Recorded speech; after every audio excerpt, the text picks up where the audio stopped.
võite öelda Mersu.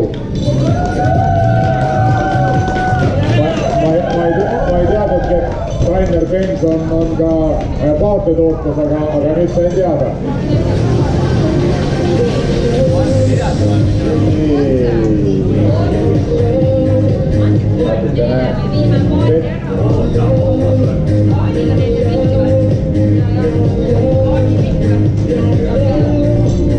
Ikka keerake Mersu märk seal ka natukene sirgemaks, et niimoodi. Ja nii võib ka panna, ja muidugi. Õiget pidi. Sellist paati iga päev ikka ei näe.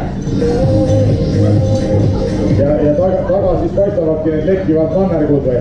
Vaadake, kas sinna õnnestus kala ka sisse püüda, et sai sinna midagi loomust ka või ei saanud.